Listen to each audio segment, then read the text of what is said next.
Hello प्यारे बच्चों, कैसे हैं आप सब। बच्चों, लास्ट वीडियो में मैंने आपको एक होमवर्क दिया था कि angle I, that is angle of incidence और एंगल ऑफ इमर्जेंस, जो ये एंगल है, आपने refraction through a rectangular glass slab, rectangular glass block पढ़ा होगा, जिसमें ये हमारा इंसिडेंट रे, ये हमारा इमर्जेंट रे होता है। क्यों? इसका एक ये है रिफ्रैक्टेड रे ही, लेकिन इसका एक स्पेशल नाम हमने दे रखा है इमर्जेंट रे। क्यों भाई? क्योंकि लाइट रे पहले एयर में था, फिर यहां से ग्लास में एंटर करता है और वापस ये किस में बाहर आ जाता है? एयर में। It emerges out in air, इसीलिए इसका नाम इमर्जेंट रे रखते हैं। अब ये देखिए, इमर्जेंट रे, ये नॉर्मल, तो ये हमारा एंगल ऑफ इमर्जेंस। ये इंसिडेंट रे और ये नॉर्मल, तो ये एंगल ऑफ इंसिडेंस। अब ये देखिए, ये रिफ्रैक्शन के बाद ग्लास के अंदर आ गया ना, ग्लास स्लैब के अंदर, तो ये हमारा रिफ्रैक्टेड रे और ये नॉर्मल, तो ये एंगल ऑफ रिफ्रैक्शन। और यही लाइट रे जब आगे जाके इस सरफेस को स्ट्राइक करेगा तो ये इंसिडेंट रे का काम करेगा, क्योंकि दोबारा रिफ्रैक्शन होने वाला है। तो ये हमारा इंसिडेंट रे है और ये हमारा नॉर्मल, जिसके वजह से ये होगा एंगल ऑफ इंसिडेंस, जिसका वैल्यू होगा आर। अब ये कैसे हुआ?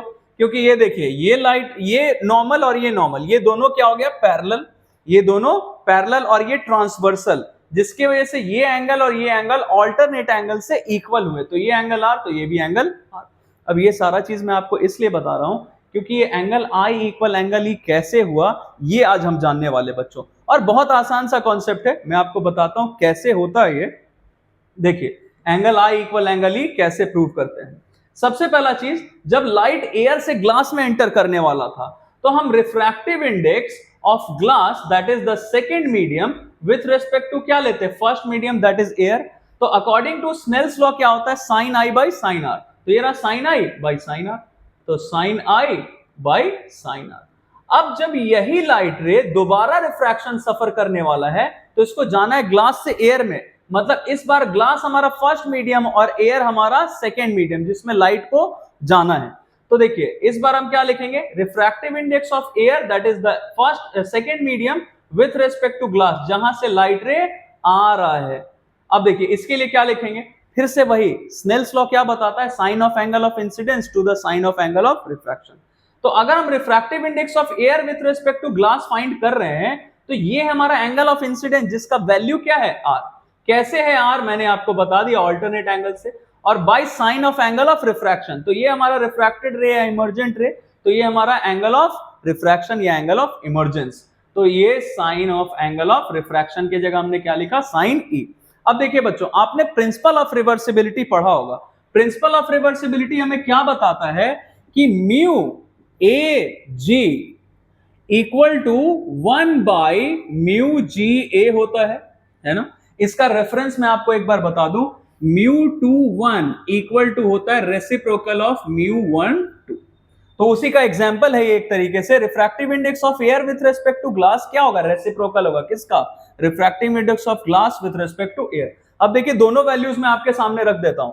Refractive index of air with respect to glass क्या है? Sine r by sine e, और 1 by refractive index of glass with respect to air क्या है? Sine i by sine r. तो देखिए, 1 by sine i by sine r, तो ये sign are ऊपर चला जाएगा क्या?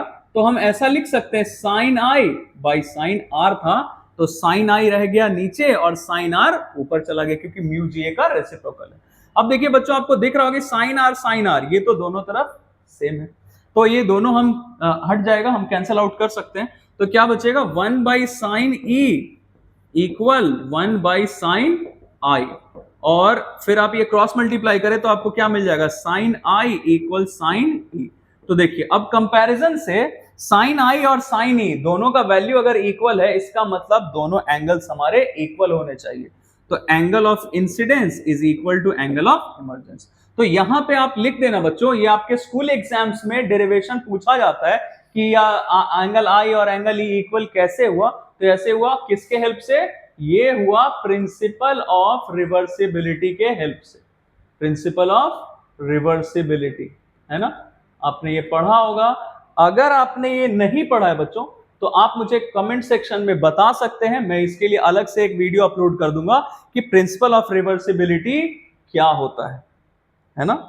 प्रिंसिपल ऑफ रिवर्सिबिलिटी क्या होता है, आप मुझे, अगर आपको दिक्कत है तो आप बताइएगा, मैं इसके लिए भी एक वीडियो अपलोड कर दूंगा। तो आई होप मैंने जो आज आपको ये समझाया है ये आपके लिए क्लियर हुआ हो, आपको बेनिफिट हुआ हो इससे। और बच्चों एक चीज और, आप अगर आईसीएसई 9th में या 10th में है या 8th में है, आपको फिजिक्स के लिए कोई भी टेंशन लेने की जरूरत नहीं है, आपको इधर उधर भटकने की कोई जरूरत नहीं है, क्योंकि मैं हर एक टॉपिक आईसीएसई 8, 9, 10th का हर एक टॉपिक में बच्चों आपके लिए क्लियर करता जा रहा हूं, और जो जो आप बोलते जाएंगे वो सब मैं कवर करता जाऊंगा। Thank you very much and keep supporting.